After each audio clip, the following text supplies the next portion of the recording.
Okay. Assalamu alaikum warahmatullahi wabarakatuh.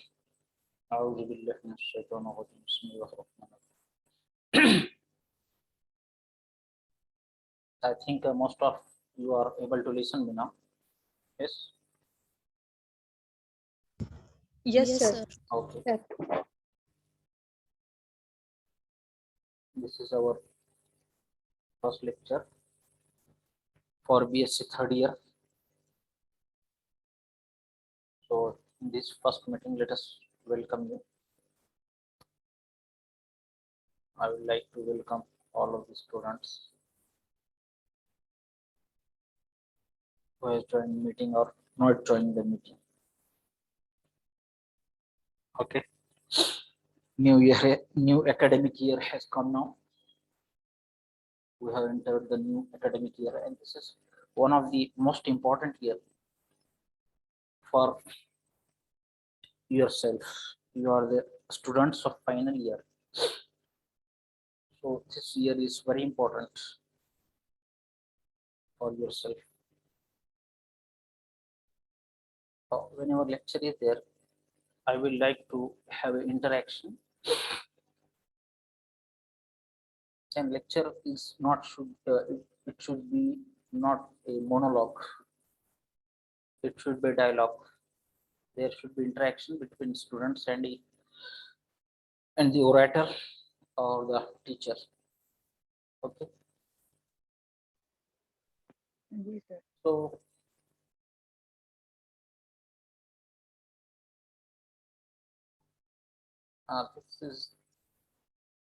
this is the semester 5. Okay.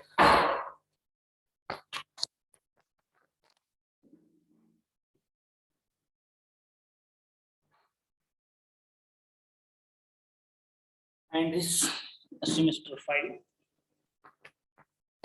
paper number 14, which has been allotted to me. I will deal with this paper number 14, which is named as organic chemistry. Okay. Syllabus is quite interesting. Syllabus is very short. If you compare it to the syllabus of first year and second year, comparatively syllabus is very short for third year as far as organic chemistry is concerned, and it is quite interesting.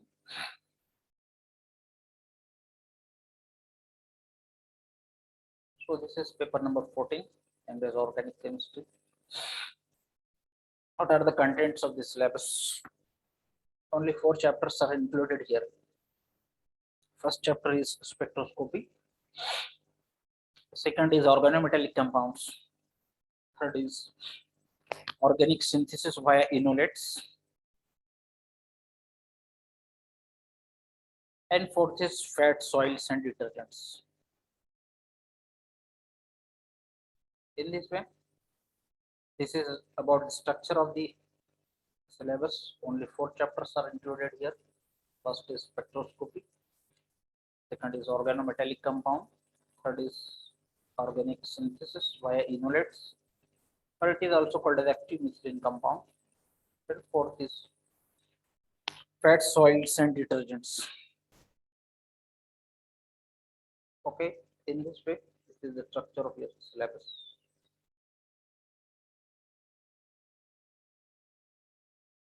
What is spectroscopy? You must have some idea about spectroscopy. Can anybody tell what is spectroscopy? Yes.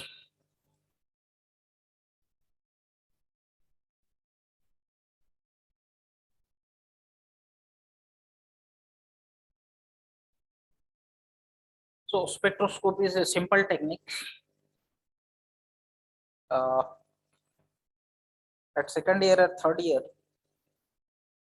at second year, I think, you must have used spectrophotometer, UV spectrophotometer, colorimeter. It has got some principles from that. Whenever we take many matter interacts with the light और matter दोनों के दरमियान interaction होती है. और interaction होने के बाद एक स्पेक्ट्रा हमको हासिल होता है। जैसा कोई कंपाउंड है, हमने सिंथेसाइज किया है, हमको उसका स्ट्रक्चर मालूम करना है। ठीक है, whatever compound you have synthesize, आपने एक कंपाउंड ने सिंथेसाइज किया है, तैयार किया है, हम ये चाहेंगे कि उसका स्ट्रक्चर क्या है ये हमको मालूम, isn't it? तो मालूम करने के लिए हम क्या करेंगे, एक स्पेक्ट्रोस्कोपी टूल का इस्तेमाल करें। प्राइमरी इन्वेस्टिगेशन के लिए हमारे पास जैसा क्वालिटेटिव एनालिसिस है, ठीक है, फर्स्ट ईयर के अंदर में आपने क्या है, कंपाउंड का एनालिसिस किया है, उसके अंदर कंपाउंड का नेचर कैसा होता है, एसिडिक, बेसिक, फिनोलिक, न्यूट्रल, ये सब आप करेंगे।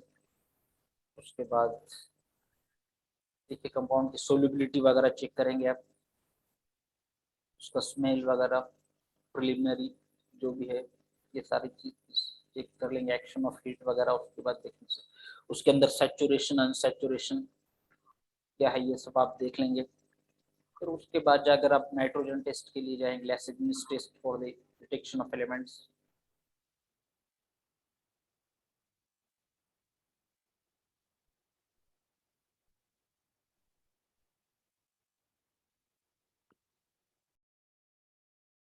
ठीक है, समझ में आ रहा है आप लोगों को? Yes,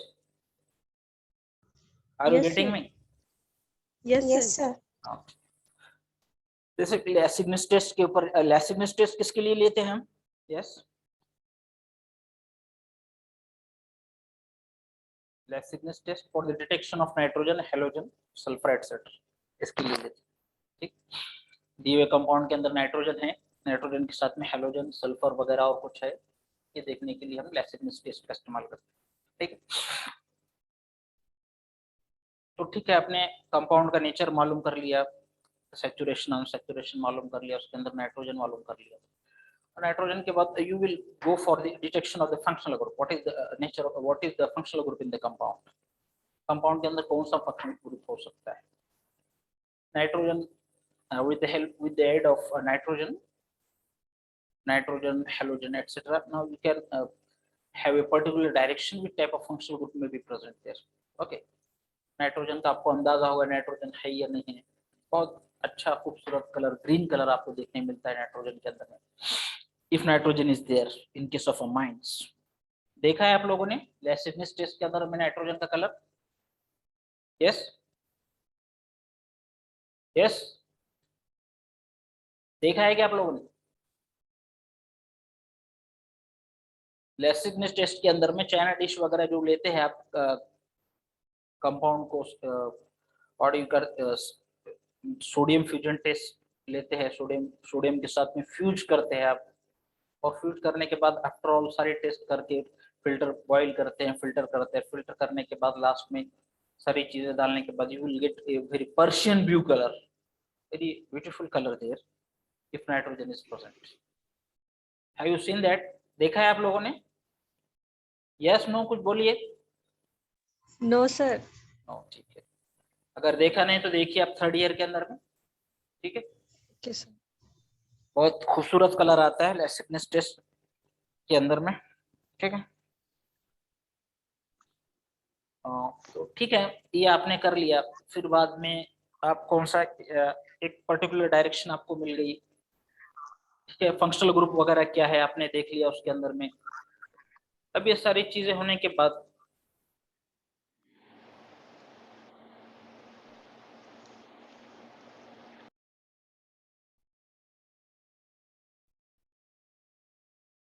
you will go for the melting point, physical constant आप मालूम करेंगे कंपाउंड का, मेल्टिंग पॉइंट क्या है, बॉइलिंग पॉइंट क्या है। ठीक है, ये सारी चीज होगी तो ये सब के सहारे आप एक रफ स्ट्रक्चर तक पहुंच जाएंगे।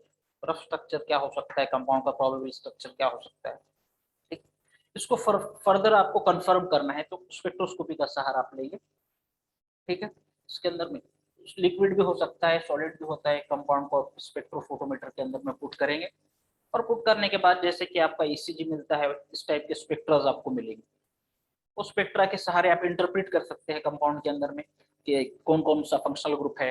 ठीक है, स्पेक्ट्रोस्कोपी का ये यूज, कंपाउंड के अंदर कौन से फंक्शनल ग्रुप है, आया उसके अंदर में कोई एरोमेटिक रिंग है या नहीं है, ठीक। ये सारे स्ट्रक्चर, उसका कार्बन स्केलेटन किस तरह का है, ठीक है। ये सारे स्ट्रक्चर मालूम करने के लिए spectroscopy specially useful for the structural elucidation of the organic compound. किसी भी कंपाउंड का आपको स्ट्रक्चर मालूम करना है तो उसके लिए स्पेक्ट्रोस्कोपी का इस्तेमाल करते हैं, ठीक है। लैब के अंदर भी जब हम कंपाउंड बनाते हैं तो सारी चीजें रिक्रिस्टलाइजेशन वगैरह, मेल्टिंग पॉइंट वगैरह लेते हैं, तो लास्ट के अंदर में हम उसको कैरेक्टराइजेशन बोलते हैं। कैरेक्टराइजेशन यानी स्पेक्ट्रोस्कोपिक इल्यूसिडेशन के लिए हम उसको पूना भेजते हैं, बेंगलोर भेजते हैं। पूना हो या बेंगलोर हो, यहाँ पर क्या होता है, कंपाउंड का कैरेक्टराइजेशन होता है। तो स्पेक्ट्रा जैसे मैंने आपको बताया, ईसीजी टाइप स्पेक्ट्रा होते हैं, वो स्पेक्ट्रा आपको देते हैं। उसके ऊपर से आपको अंदाज होता है कि कंपाउंड के अंदर में कौन से फंक्शनल ग्रुप्स है, कार्बन स्केलेटन किस तरह का है, इसका स्ट्रक्चर किस तरह से हो सकता है, ठीक है। उससे हम अंदाजा लगाते हैं कि हमारा कंपाउंड जो बना है वो क्या चीज है क्या नहीं, ठीक है। तो ठीक है, इस तरह से स्पेक्ट्रोस्कोपी है, कोई नई चीज नहीं, कोई हार्ड नहीं। नाम देखने के अंदर में हार्ड लगता है लेकिन थोड़ा अलग पैटर्न का चैप्टर है, बहुत इंटरेस्टिंग चैप्टर है। इसके अंदर प्रॉब्लम्स वगैरह सॉल्व करना है, लेकिन प्रॉब्लम उस टाइप के नहीं जिस तरह के अर्थमेटिक्स होते हैं। अर्थमेटिक्स टाइप के प्रॉब्लम नहीं, थोड़े लॉजिकल प्रॉब्लम्स होते हैं इसमें। इंटरेस्टिंग है, बहुत इंटरेस्टिंग है। स्पेक्ट्रा वगैरह देखना पड़ता है आपको, स्पेक्ट्रा आप देखते हैं और उसके ऊपर से एनालाइज करना पड़ता है कि कौन सा कंपाउंड है, ठीक है। हाँ, तो ठीक है, ये स्पेक्ट्रोस्कोपी किस तरह का चैप्टर है ये आपको मैंने बता दिया। दूसरा है ऑर्गेनोमेटेलिक कंपाउंड। कंपाउंड के अंदर में जब कार्बन एटम अटैच हो जाता है मेटल को, that is called as organometallic compound. When carbon is it gets attached, carbon is it is attached to a metal atom, mostly Grignard reagent जिसको हम बोलते हैं ऑर्गेनोमेटेलिक कंपाउंड, वो आपने स्टडी किए 12th तक। और उसके अलावा ऑर्गेनोमेटेशन के अलावा हम ऑर्गेनोलिथियम कंपाउंड भी यहाँ पर स्टडी करने जाएंगे, ठीक है। ऑर्गेनोमेटेलिक कंपाउंड के अंदर में ऑर्गेनो मैग्नीशियम, ऑर्गेनोलिथियम, और ये ऑर्गेनिक सिंथेसिस वाया इनोलेट्स, यानी एक्टिव मिथिलीन कंपाउंड जिसको हम बोलते हैं। ऐसे कंपाउंड जिसके अंदर मिथिलीन ग्रुप एक्टिव होता है, ऐसे कंपाउंड्स को लेकर हम नए कंपाउंड का सिंथेसिस करते हैं, that is called as organic synthesis via enolates. Via means through. और चौथा chapter fats, oils and detergents. Fats हमको मालूम है, चर्बी है, चिकनाई है। ऑयल्स जो हम यूज करते हैं, oils and detergents, synthetic detergents जो हम यूज करते हैं रोजाना की लाइफ में, डेली डोमेस्टिक लाइफ के अंदर, घरों के अंदर यूज करते हैं। उनका डिटर्जेंट्स का थोड़ा सा क्लासिफिकेशन, फैट्स का थोड़ा सा क्लासिफिकेशन, फैट्स एंड ऑयल्स का थोड़ा सा क्लासिफिकेशन है इसमें। क्लीनिंग एक्शन ऑफ सोप, किस तरह से सोप क्लीन करता है कपड़ों को आपके, उसका किस तरह से मैकेनिज्म होता है, ये भी इसके अंदर में है। और different types of soap, oils, different types of detergents etcetera, ये भी इसके अंदर में है। इस तरह से ये सिलेबस आपका है, बहुत इंटरेस्टिंग सिलेबस है।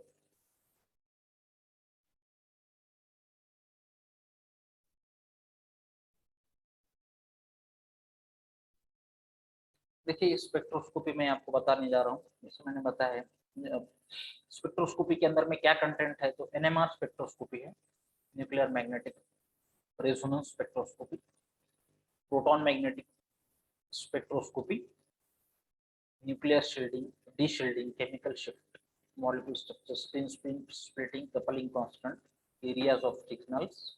थोड़ी सी टर्मिनोलॉजी हार्ड दिखती है लेकिन कोई चीज हार्ड नहीं है इसके अंदर, बहुत सिंपल टाइप का चैप्टर है और सबसे अलग हटकर चैप्टर है। Interpretation of PMR of spectra. Interpretation यानी जो हमने स्पेक्ट्रा अगर आप देख रहे हैं उसके सहारे आपको इंटरप्रेट करना है, मालूमात करना है, अंदाजा लगाना है किस टाइप का। जैसे एथिल ब्रोमाइड है तो इसका स्पेक्ट्रा किस टाइप का है, ठीक है। इंटरप्रेट करना है, वैल्यूज असाइन करना है इथिल ब्रोमाइड के अंदर में। इथेनॉल है, एसिटल्डिहाइड, ये सब स्पेक्ट्रा आपको स्टडी करना है। 1,2,2 tribromoethane ethyl acetate told with acetophenone, ठीक है। ये पीएमआर स्पेक्ट्रोस्कोपी का है। और problems based on the structure illustration of the simple organic compound. कुछ ऐसे प्रॉब्लम्स आपको सॉल्व करना है तो सिंपल ऑर्गेनिक कंपाउंड के फार्मूलाज वगैरह दिए जाते हैं आपको। उसके अंदर यूवी का भी थोड़ा सा इस्तेमाल करना, अल्ट्रावायलेट स्पेक्ट्रोस्कोपी, इंफ्रारेड स्पेक्ट्रोस्कोपी और ये एनएमआर या पीएमआर बोलते हैं, प्रोटॉन मैग्नेटिक रेजोनेंस स्पेक्ट्रोस्कोपी। ठीक है, combine and single lambda max using Woodward Fisher rule. ये वुडवर्ड फिशर रूल, एक जो साइंटिस्ट है Woodward and Fisher, they have assign some rules for the determination of lambda max values. किसी भी compound का lambda max value देना, absorption maxima कहते हैं हम उसको। तो अब्सॉर्प्शन मैक्सिमा कैसा होना चाहिए, ठीक है, इस तरह का हो सकता है कंपाउंड के अंदर में डबल बॉन्ड अगर बढ़ रहे हैं, ठीक है, इस तरह के कुछ रूल्स दिए हैं उन्होंने। तो that are called as Woodward Fisher rule. ठीक है, उसके बाद ये ऑर्गेनोमेटेलिक कंपाउंड से दिखने के अंदर थोड़ा सा स्पेक्ट्रोस्कोपी आपको हार्ड दिखता है, लेकिन इतना हार्ड नहीं है जितना आपको यहाँ पर पेपर के ऊपर अपीयर हो रहा है। ठीक है, उसके बाद है ऑर्गेनोमेटेलिक कंपाउंड्स। ऑर्गेनोमेटेलिक कंपाउंड्स में जैसे मैंने आपको पहले बताया है, ऑर्गेनोमैग्नीशियम कंपाउंड्स, विक्टर ग्रिग्नार्ड रिएजेंट्स जिसको हम बोलते हैं, alkyl magnesium halides, ethyl magnesium bromide, उसका फॉर्मेशन, स्ट्रक्चर और केमिकल रिएक्शंस। ये हमारा रूटीन है, ऑर्गेनिक केमिस्ट्री का एक रूटीन होता है। उसके अंदर हम यही स्टडी करते हैं कि कंपाउंड का इंट्रोडक्शन पहले होता है और फिर इंट्रोडक्शन के बाद नेचर वगैरह देखते हैं और बाद में उसका सिंथेसिस और केमिकल रिएक्शंस।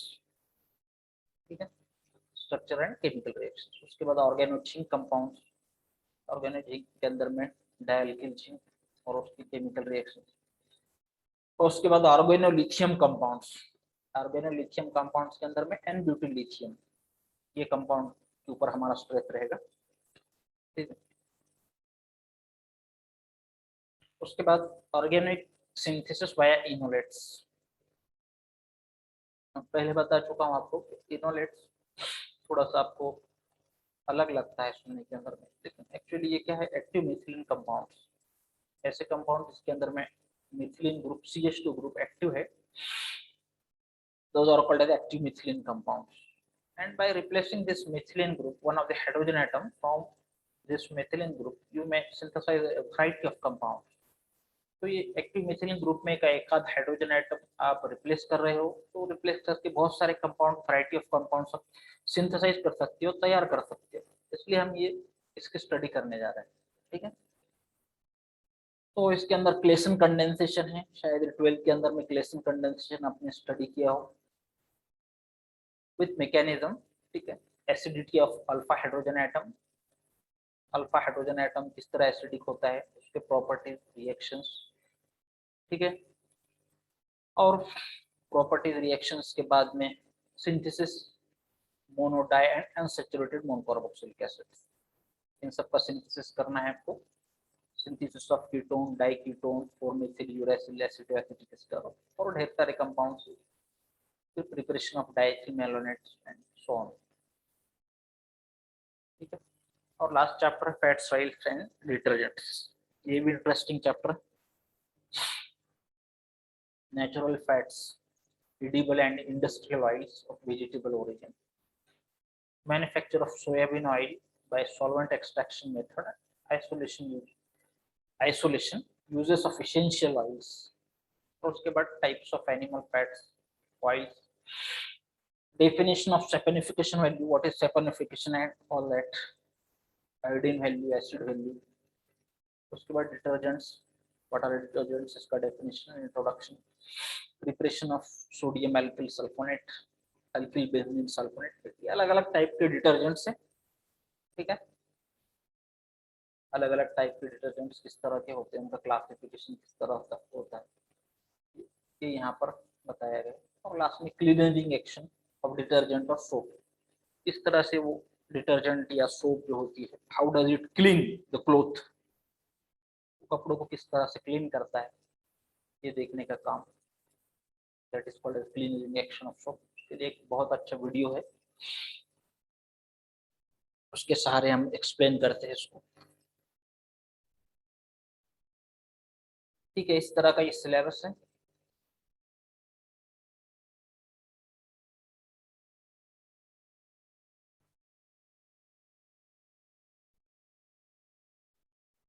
अ, उसके बाद बुक्स, कौन कौन से बुक्स आपको देखना है।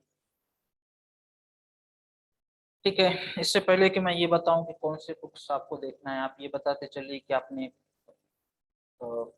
since you have passed 2 years in the campus, let me know the books you have come into contact by library or any way।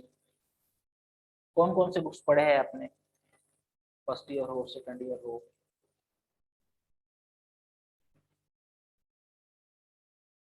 बताते चले जाइए, you should not hesitate to tell. बोलिए, आपने जरूर पढ़ा है, कुछ ना कुछ पढ़ा है आपने, आप यहाँ तक आए तो कुछ ना कुछ बुक्स आपने जरूर पढ़े।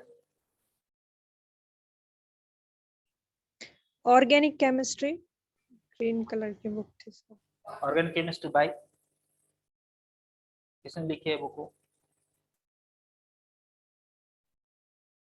बुक किसने लिखी है बताइए मुझे। सर नेम याद नहीं आ रहा। अच्छा, ग्रीन कलर की बुक थी सर। अच्छा ओके। जी सर। और दूसरे बच्चे बोलते चले जाइए मुझे कौन सी बुक पढ़ी आप, organic inorganic physical, it doesn't matter, कोई फर्क नहीं पड़ता, कौन सी भी बुक बताइए।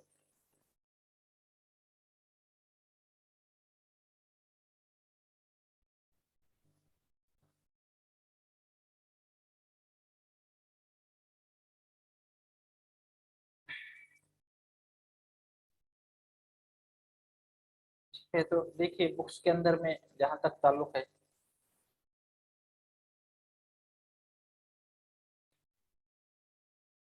एक बेसिक बुक है ऑर्गेनिक केमिस्ट्री के लिए, that is called as IL Finar. बहुत basic book, organic chemistry by IL Finar. 2 volumes के अंदर में ये बुक है। बेटा,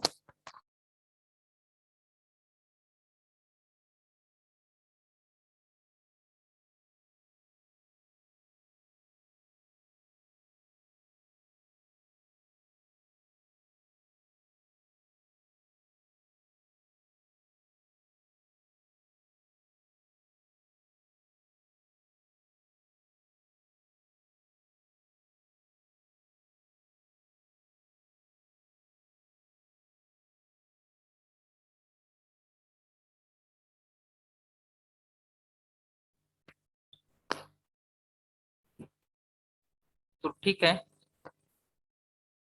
IL फिनार की एक बुक है, one of very basic book in organic chemistry called as organic chemistry by IL फिनार।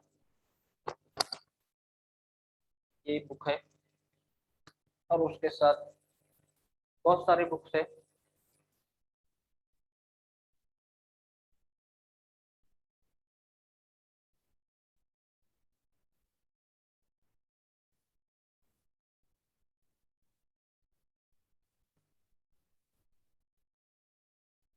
और उसके बाद एक बुक है देखिए,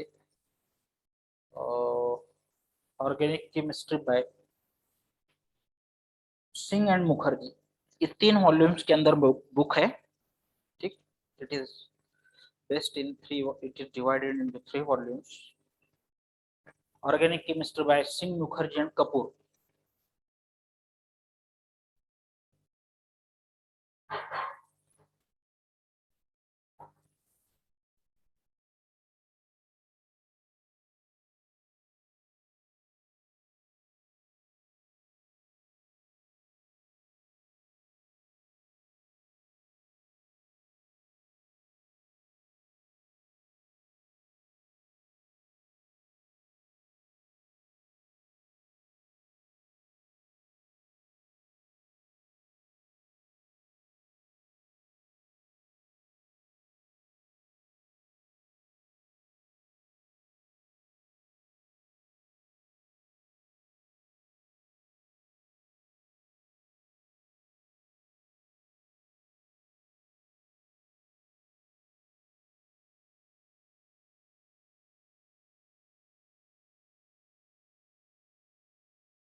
तो ठीक है, organic chemistry bye Singh Mukherjee and Kapoor, 3 volumes के अंदर में बेस्ट है। इसके अंदर में देखना पड़ेगा आपको कि कौन से वॉल्यूम के अंदर में सिलेबस है आपका।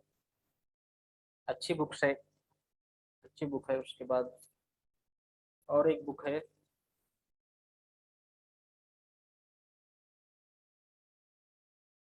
रिएक्शन मैकेनिज्म वगैरह की अगर आपको जरूरत पड़ रही है तो पीटर्स का इसकी बुक है, एक है। ठीक है, और उसके अलावा भाल एंड भाल की जो हमारी एक बेसिक बुक है, ठीक है, ऑर्गेनिक केमिस्ट्री भाल एंड भाल, अरुण भाल एंड बी एस भाल, ये भी एक बेसिक बुक है ऑर्गेनिक केमिस्ट्री के अंदर में। और उसके बाद देखिए ऑर्गेनिक केमिस्ट्री बाय सॉल्मन्स एक है, organic chemistry by Solomons, organic chemistry by Pines भी एक है। ठीक है, ये सब बुक्स आप देखते चलिए। ठीक है,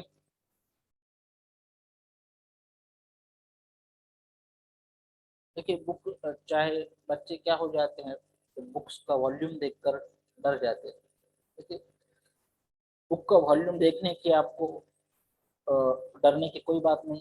volume whatever it may be there, it may be small और big, it doesn't matter, because we have to look a small chapter from that.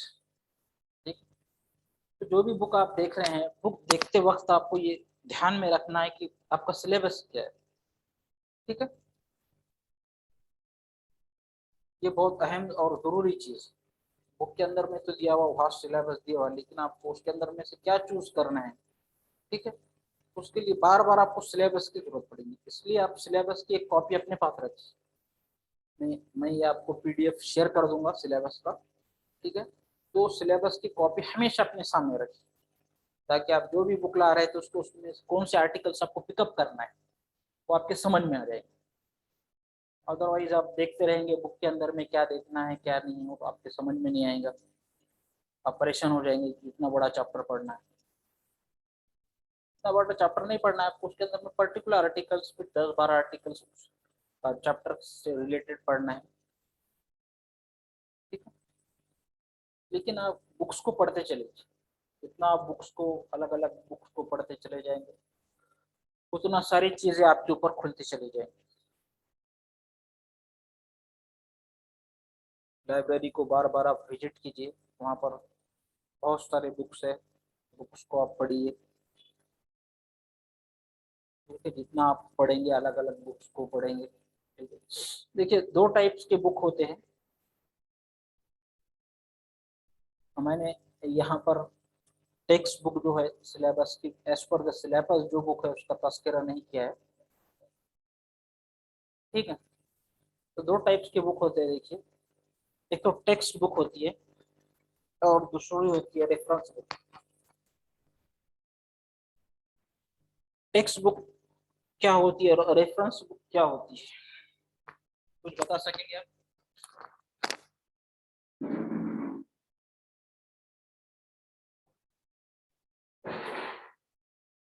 Yes, दोनों के अंदर में डिफरेंस क्या है? एक रेफरेंस बुक है और एक टेक्स्ट बुक है। यस, तो टेक्स्ट बुक में सिर्फ जितना सिलेबस है उसकी इंफॉर्मेशन रहती है और रेफरेंस बुक में उससे फार नॉलेज है। ओके, देखिए रेफरेंस बुक जो होती है इसमें सब तरह का डाटा कंपाइल किया हुआ है, जमा किया हुआ है। ठीक है, इसमें आर्टिकल्स की सिलेबस की कोई कैद नहीं। ठीक है, जैसा मैंने स्पेक्ट्रोस्कोपी कहा, तो स्पेक्ट्रोस्कोपी का ढेर सारा डाटा उसमें उसके अंदर में दे दिया, सिलेबस की कोई कैद नहीं। जनरल इसको हम बोलते हैं, इसको बोलते हैं हम रेफरेंस बुक। ठीक है, रेफरेंस बुक के अंदर में हर तरह का डाटा आपको मिल जाएगा, तकरीबन डाटा मिल जाएगा। अब उसके अंदर इसमें पिक क्या करना है, आपको पिकअप क्या करना है, तो सिलेबस आपको बताएगा कि कौन से पॉइंट्स आपको पिकअप करना है। ठीक है,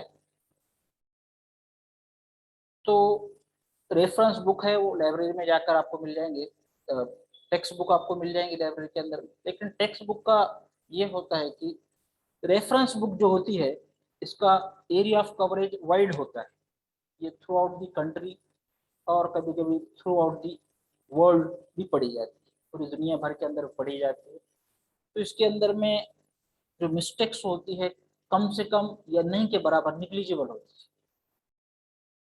ठीक है, रेफरेंस बुक के अंदर में जो होगी वो मिस्टेक्स जो होंगे वो निग्लिजिबल होंगे। ठीक है, और जो टेक्स्ट बुक होंगी उसके अंदर में मिस्टेक्स ज्यादा होंगी। क्यों क्यों ज्यादा होंगी कि वो एक महदूद एरिया तक, रिस्ट्रिक्टेड एरिया तक बुक्स पढ़ी जाती है। एरिया के रिस्ट्रिक्शन होने की वजह से दूसरे एरियाज के अंदर में वो पढ़ी नहीं जाएंगे, क्योंकि सिलेबस के अंदर में थोड़े से चेंज हो जाएंगे। अभी तो यूजीसी के गाइडलाइन के हिसाब से, according to UGC guideline 70% syllabus of all universities आप से, सब यूनिवर्सिटीज के 70% सिलेबस सेम है, 30% के अंदर में थोड़ा सा चेंज हो सकता है। ठीक है, तो ये इसके अंदर में बहुत सारे मिस्टेक होते हैं, इसलिए मैं आपसे I will advise you to use reference book. इसलिए आप रेफरेंस बुक यूज करिए। टेक्स्ट बुक को सिलेबस क्या है ये देखने के लिए आप यूज कर सकते हैं। ठीक है, IL फिनर हो गया, फाल एंड भाल हो गया, और भी और बहुत सारे बुक्स है, सॉलमन्स है, पीटर स्काइस है, मैकेनिज्म अगर आपको देखना है, या पाइंस है, और बहुत सारे बुक है, इंडियन ऑथर के भी है, फॉरेन ऑथर के भी। आप बुक बुक पढ़ते चले जाइए। चावला की भी बहुत सारी बुक है, organic chemistry bye chain and Chawla. ठीक है, लेकिन आप बुक्स पढ़ते चले, लाइब्रेरी को विजिट कीजिए और वहाँ से बुक्स लीजिए। सिलेबस से हटकर जो टेक्स्ट बुक जो है उसके अलावा जो बुक्स है वो आप बुक पढ़िए, तो इससे इससे आपकी अंडरस्टैंडिंग अच्छी और क्लियर हो जाएगी। ठीक है, ओके। Yes sir.